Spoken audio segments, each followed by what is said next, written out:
Hi, Rami. What's the plan? Okay, hear me out.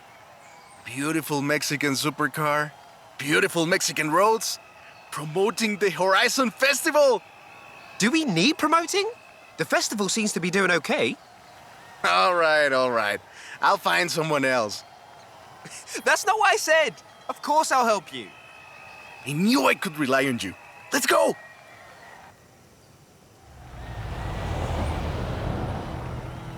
Whew. Let's get moving.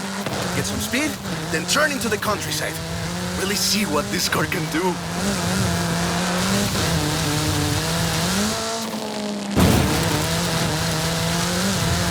Turn left.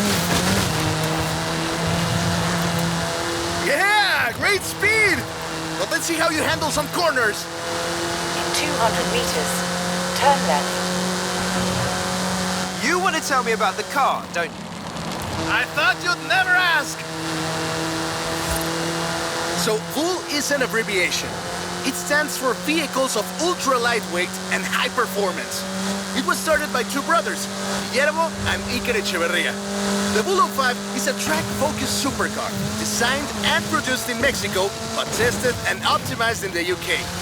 I even think I saw one at the festival when I was over there.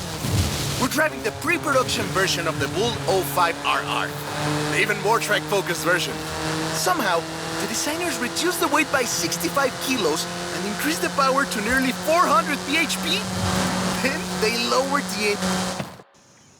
Perfect! There's a couple of other things you can help out with, if it's not too much trouble. You're never gonna let me live that down, are you? Call me.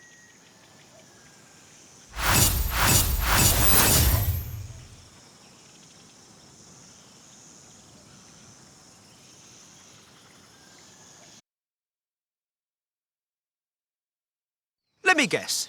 Today's episode of Mexican Automotive History with Ramiro is about the Baja 1000. You are very perceptive, my friend. This dune buggy was the first car to race here. Let's take it for a spin.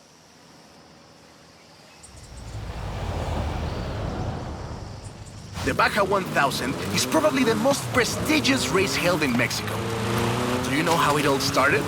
I assume the Meyers Manx has something to do with it. Correct again. The Baja 1000 started as a very elaborate marketing campaign for the car you're driving. But let me start from the beginning. On the 22nd of March, 1962, Dave Eakins and Billy Robertson did the first real Baja run. They went from Tijuana to La Paz in 39 hours, 56 minutes on new Honda CL72 Scrambler motorcycles. So they probably were a bit sore afterwards. They got a lot of media coverage though.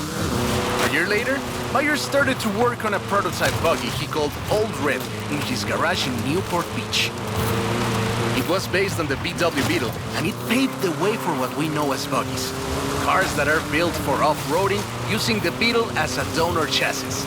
But I guess they wanted even more publicity because in April 1967, Meyers decided to make an attempt at breaking Eakins' record.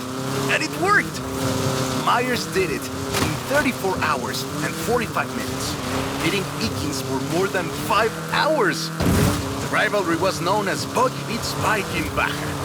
Sounds like something you did back in the UK, doesn't it?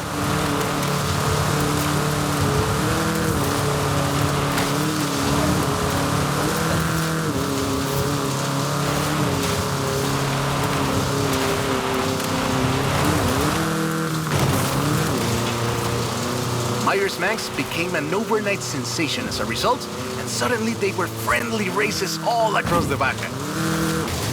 It wasn't long before they realized they needed something more organized. And that was Mexican 1000. Guess who won the inaugural event? Meyers Manx? You're on fire today!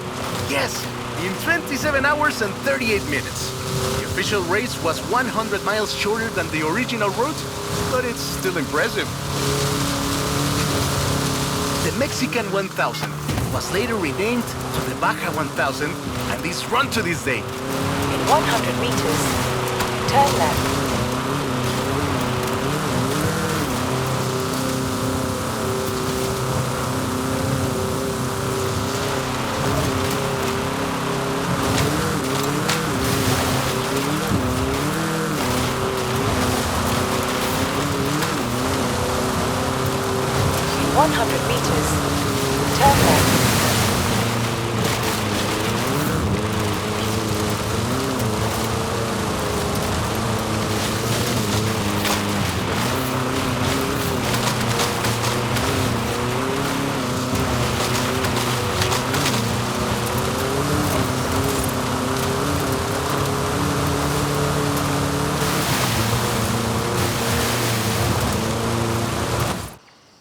I love that story. My abuela used to tell it to me at least once a year.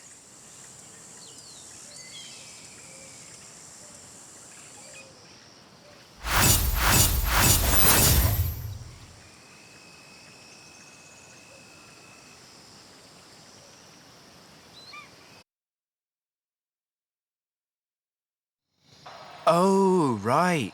I get it now. To be honest, though, it was me who needed your help, not Papa Fernando. I can't fault that logic. Who are the other racers? You know them. It's the Born Fast crew. They're raring to go.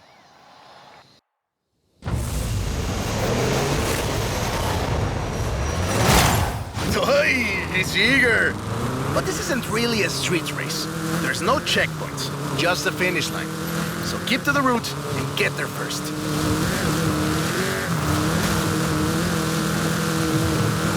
It's hard to overstate the effect that the Beetle had when it arrived in Mexico in 1954. Before that, all we had were these huge American cars. So this new European-style car with its shape and light chassis and those adorable headlights and an engine that anyone with a tractor could fix was, well, a complete game changer. They were so exciting that they were displayed at the Ciudad Universitaria in Mexico City, and there were lines to come and see this new car. Production of the Beetle started in Mexico soon after 7 of them finished the Carrera Panamericana. Before that, people were a bit worried about reliability, you see. We Mexicans love a good-looking car, but a car that can do work is better. That is a great car. Probably the most iconic car in all of Mexico. Ay, es increíble que un auto tan pequeño deje un vacío tan grande. Adiós, sedan. Thanks. I'll call you when I've got that next one ready.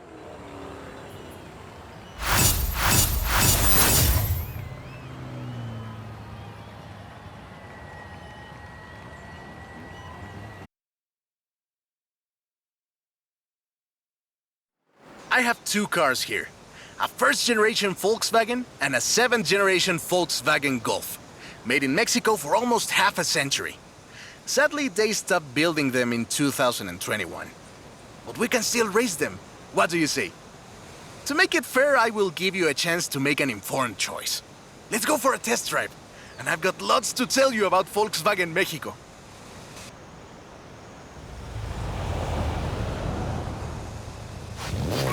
Volkswagen Mexico headquarters are in Puebla City.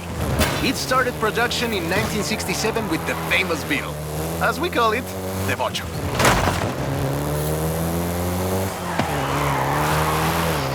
VW made multiple attempts at replacing the famous Beetle with newer models, but all of them failed way short of achieving the production figures until the Volkswagen Golf came into play.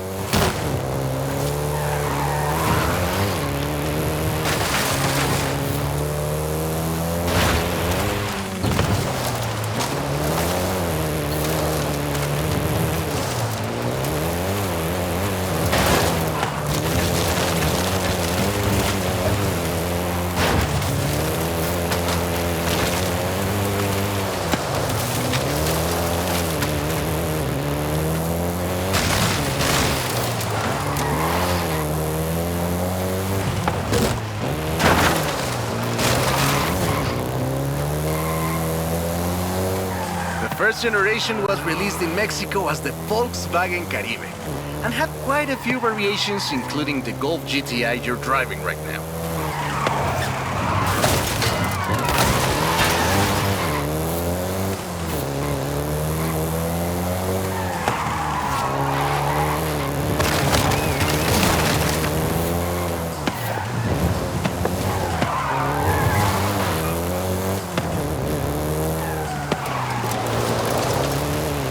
VW engineers, inspired by the Beetle GSR, designed and prototyped the Golf in secret as a Skunk Works project. Little did they know that the Golf GTI would become the hot hatch.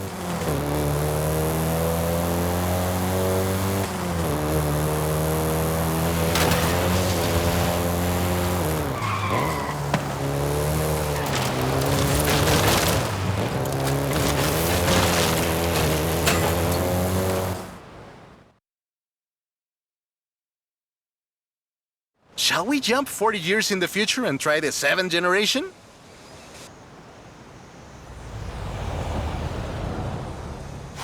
The 7th generation of the Golf first appeared in 2012. This version is the Volkswagen Golf R, R meaning race.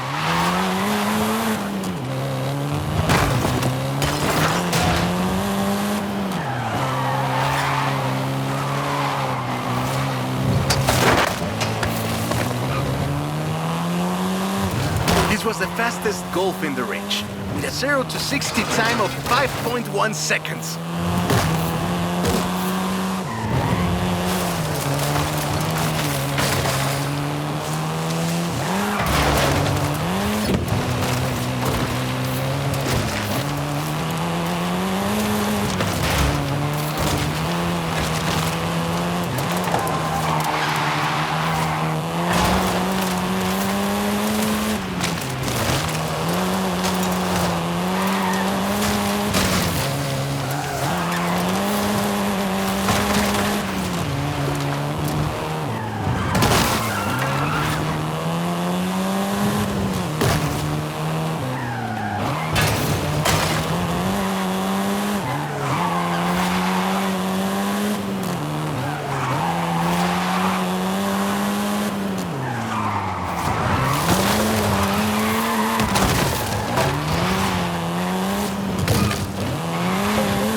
Volkswagen Mexico produced all 7 generations of the Golf, totaling more than 2 million units over 44 years. In fact, a lot of Golfs you find in the US were built here.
All right.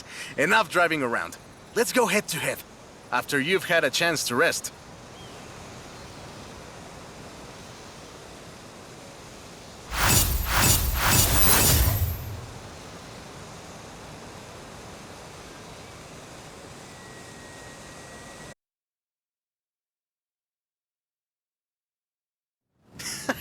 I hope you know some shortcuts.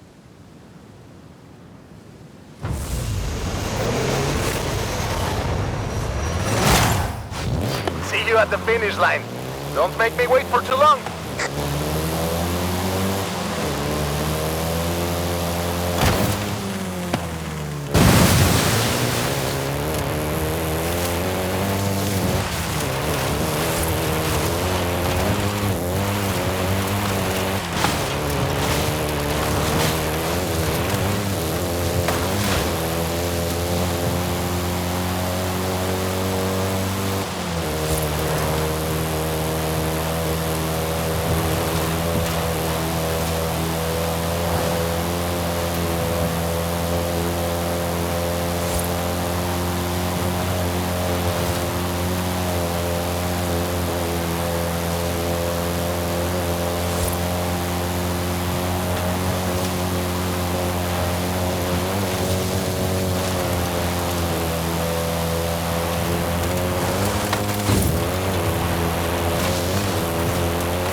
What a race!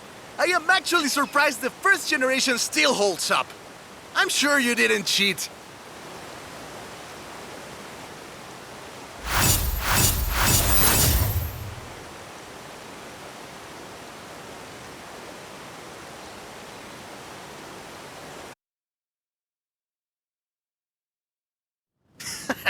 I hope you know some shortcuts.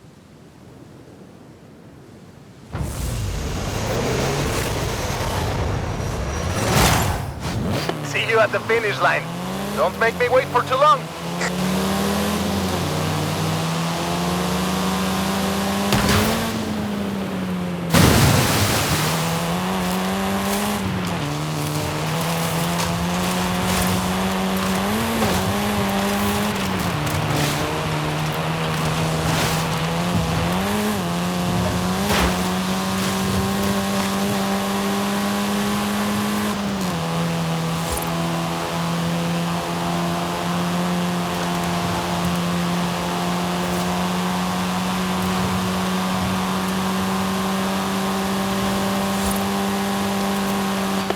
I see what you're doing, but you still can't win.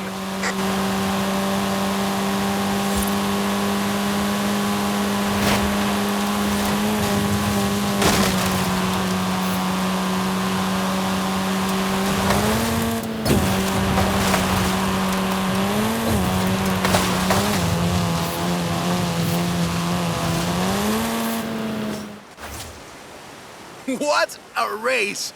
The difference 40 years makes!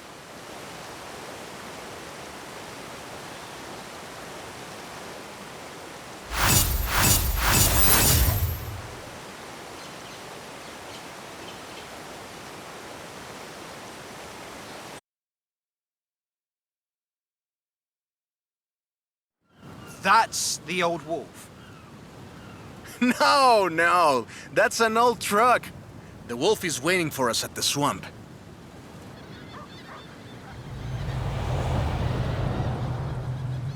Haley asked us to clear some debris. And I've got just the car. But we need to get there first. Of course! Who do you think I am? The driver who destroyed a record-breaking amount of fences. That's fair. In 200 meters, turn left. Turn left. Turn around when it is safe to do so. Recalculating route.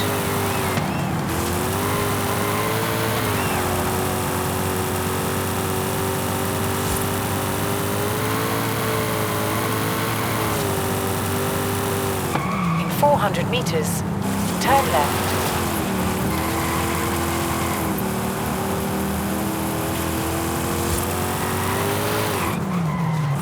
See? Got it here in one piece. And gave me a few heart attacks.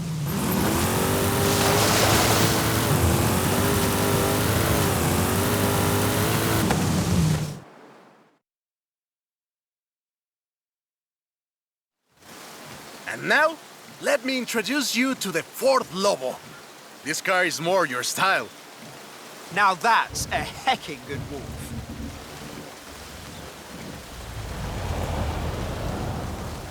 We call it Lobo here. Marketing in this country is outstanding. Let's get to work. See all that brush and stuff? Clear it out. What? No! It's not just an excuse to throw the Lobo around. It is just an excuse to throw the Lobo around. In the 90s, Ford decided that they needed to rebrand the F-150 for the Mexican market. And the name Lobo just has a real ring to it.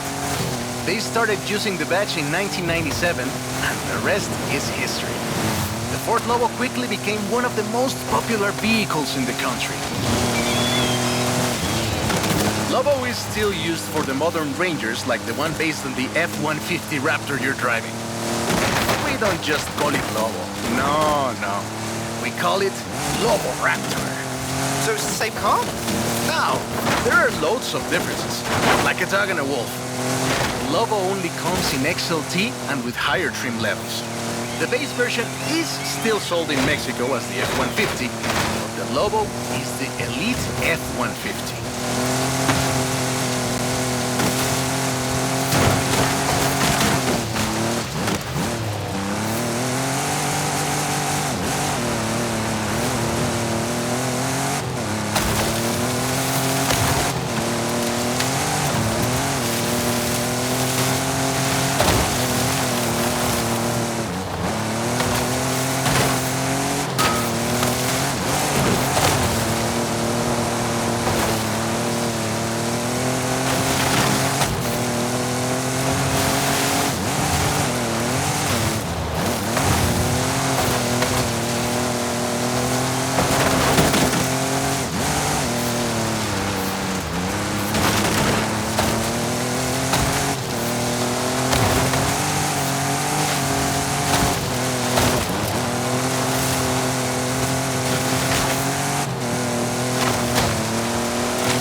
Great.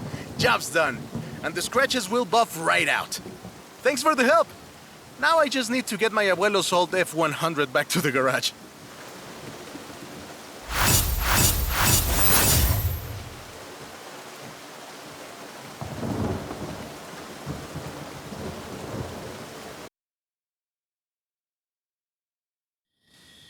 I know you've got one of these, somehow, so you know a little bit about what you're in for.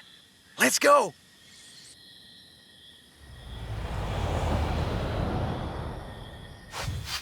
Let's take this down to the beach. Stick it in AWD if you like. There's some nice curves up ahead.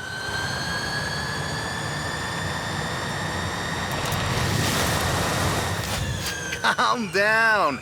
I know you like to go fast, but I had a big breakfast. This is 2021's EV of the year. And it was up against things like the Taycan and the e-tron and the Recharge. It set 3 Guinness World Records, and it's inspired by the beautiful original Mach 1. And I'm telling you all of this because the Mach E was built right here in Mexico at Cuautitlán Assembly. Cuautitlán Assembly has been building cars since the 60s. And more than 2.2 million cars later, we're sitting in an actual space machine made here in Mexico. Quite a journey from Cougars and Thunderbirds and F-150s to this. This isn't just a prototype. Cuautitlán Assembly does a range of options for the Mach E. A 68 kilowatt-hour standard and an 88 kilowatt-hour extended range version. It will give you over 300 miles of range on a single charge.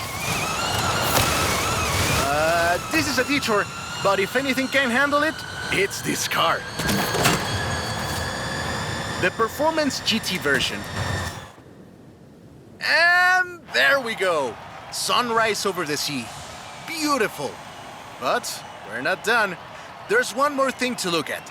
I'll let you know as soon as I have, found it.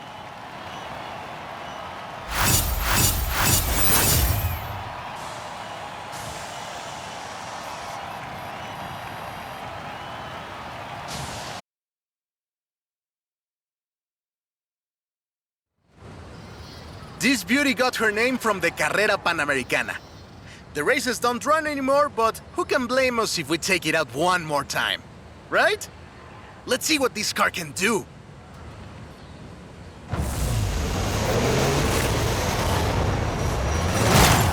There's Jamin! Guess he wanted one last race.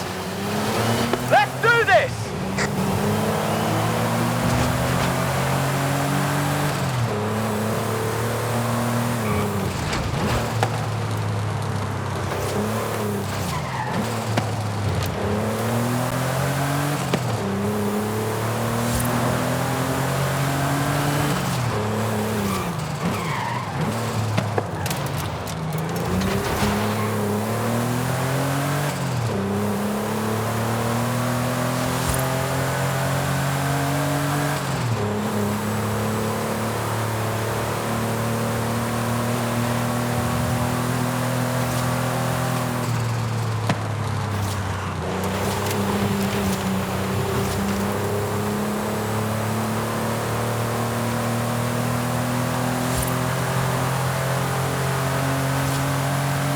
First race had 132 competitors, and everyone turned up.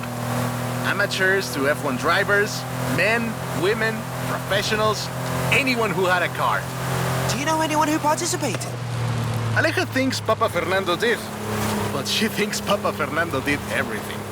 I know we used to go to the races with my grandfather. Ah, qué buenos recuerdos. There was no speed limit before 2012. And you'd see cars doing 180 miles per hour. Not that I'd know anything about that. 2,178 miles of the Panamericana highway run through Mexico. The race itself had 9 stages and lasted 5 days. But the sheer distance wasn't the only challenge. Constant changes in the elevation from sea level to 3 kilometers up. The most challenging road race in the world. The winner of the very first Carrera Panamericana was Herschel McGriff, who drove an Oldsmobile 88 at an average speed of 88 miles per hour. The Porsche Carrera got its name thanks to Hans Hermann, who won the small sports cars category in 1954. He drove the Porsche 550 Spider and came third overall. He was sick before the race, and his tires came off at the start. He really pulled through against the odds. Porsche had 6 cars competing in 1954, and all of them made it through the end. A lot of others didn't, let me tell you. Enjoying yourself, are you? Yeah, I kinda had a feeling you were. 1954 was the last year the original Carrera Panamericana took place. But it gave us the most famous Porsche model, the Carrera you're driving right now. This is Jamin's exit. It's been fun, my friend. Take care. Looking forward to seeing what you can do out there. Have fun now, yeah? Great race. Almost like we did a little Panamericana with a friend. Anyways, hope you had fun with this little stroll through cars hechos en Mexico. It was great! And let me know if you, find any other cars like that.